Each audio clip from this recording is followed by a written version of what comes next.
కేసీఆర్ కి ఈవేళ ప్రధానమైనటువంటి మరొక అవకాశం ఉపయోగం ఏంటంటే, నేను ఇంతకుముందు కూడా చెప్పాను, లాంగ్వేజ్. చంద్రబాబు నాయుడు సుదీర్ఘకాలం పాటు ముఖ్యమంత్రి చేయొచ్చు, లేకపోతే అంతకుముందు రాజశేఖర రెడ్డి ముఖ్యమంత్రిగా చేసి ఉండొచ్చు, చెన్నారెడ్డిలు, జనార్దన్ రెడ్డిలు, కోట్ల విజయభాస్కర్ రెడ్డి, ఎన్టీఆర్లు వీళ్ళందరూ ముఖ్యమంత్రులుగా చేశారు. వాళ్ళకెవ్వరికీ లేనటువంటి ఒక అద్భుతమైనటువంటి అదృష్టం కేసీఆర్కి ఉంది. ఏంటంటే ఉర్దూ లాంగ్వేజ్ మీద పట్టు. కేసీఆర్తో పాటు కేటీఆర్ కూడా చమక్కులు వేయడంలో కానీ, చక్కటి లాంగ్వేజ్ మీద కమాండ్ కానీ ఉర్దూలో కేసీఆర్కి అద్భుతంగా ఉంది. అదే సందర్భంలో మైనారిటీల బొజ్జగింపు విషయంలో రాజశేఖర రెడ్డి తర్వాత మళ్ళీ అంతటి బొజ్జగింపు వ్యవహారం చేస్తున్నటువంటిది కేసీఆరే. ఎంఐఎంని కిరణ్ కుమార్ రెడ్డి కంట్రోల్ చేశారు. అంతకుముందు చంద్రబాబు నాయుడు టైంలో కూడా కంట్రోల్ ఉంది. కానీ పూర్తి స్వేచ్ఛ ఇచ్చింది రాజశేఖర రెడ్డి టైం, ఆ తర్వాత మళ్ళీ కేసీఆర్ రేజింగ్.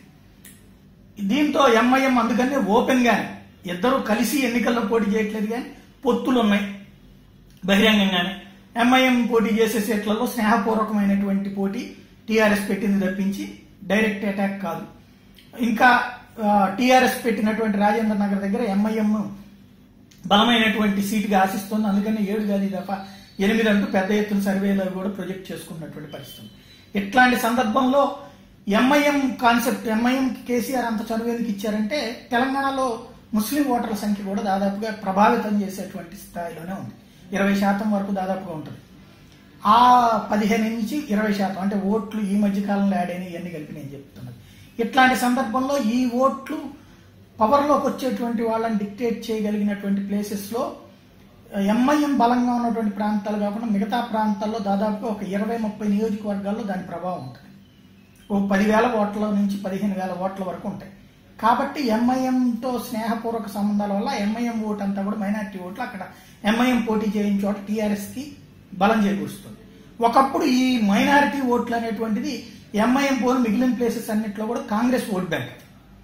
ఆ ఓట్ బ్యాంకును కొల్లగొట్టడానికి కేసీఆర్ చేసినటువంటి ఎత్తు ఎంఐఎంతో బంధం.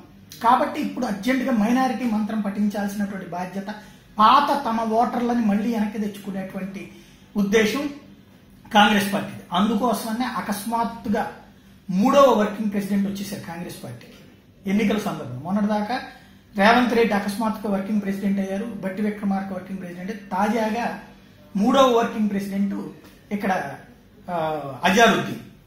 ఎప్పుడో ఆంధ్రప్రదేశ్ని వదిలి తెలంగాణని వదిలిపెట్టి ఉత్తరప్రదేశ్లో పోటీలు చేస్తున్నటువంటి అజారుద్దీన్ ఇప్పుడు తెలంగాణ కాంగ్రెస్ వర్కింగ్ ప్రెసిడెంట్ అయ్యారు. అర్జెంటుగా ఆయన పిలవడం, ఆయనకు working president post Rahul Gandhi ఇవ్వడం, ఇక్కడ మైనార్టీ ప్రాంతాల్లో తిరిగేటట్టు చేయడం, నెక్స్ట్ ఎంపీ స్థానానికి ఎక్కడి నుంచి పోటీ చేస్తానని ప్రకటించడం. ఎందుకంటే ఇప్పుడు ఉత్తరప్రదేశ్లో గెలిచేసింది అనిపించట్లేదు, కాబట్టి ఇక్కడి నుంచి పోటీ చేస్తానని ప్రకటించడం, తద్వారా ఎంఐఎంకి చెక్ పెట్టడం. రెండో పక్కన మైనారిటీ ఓట్లు, అంటే జాతీయ స్థాయిలో కూడా మైనారిటీలకు కాంగ్రెస్సే దిక్కు, జాతీయ స్థాయిలో మోడీని ఎదిరిస్తున్నది కాంగ్రెస్ అయితే, ఇక్కడ మోడీతో పరోక్ష సహకారం అందిస్తున్నది కేసీఆర్ అని ఒక పక్కన ఇప్పటికే ఇంటర్నల్ గా ప్రచారం చేసుకుంటూ వస్తుంది కాంగ్రెస్ పార్టీ మైనారిటీల్లో పెద్ద ఎత్తున. ఇంకో పక్కన ఎంఐఎం కూడా బీజేపీకి లోపాయికారి సహకరిస్తూ ఉంటుంది. అందుకని ఉత్తరప్రదేశ్ లాంటి చోట్ల విడిగా పోటీ చేసి మైనారిటీ ఓట్లని డివైడ్ చేసిందని ప్రచారం చేసుకుంటూ వచ్చింది కాంగ్రెస్.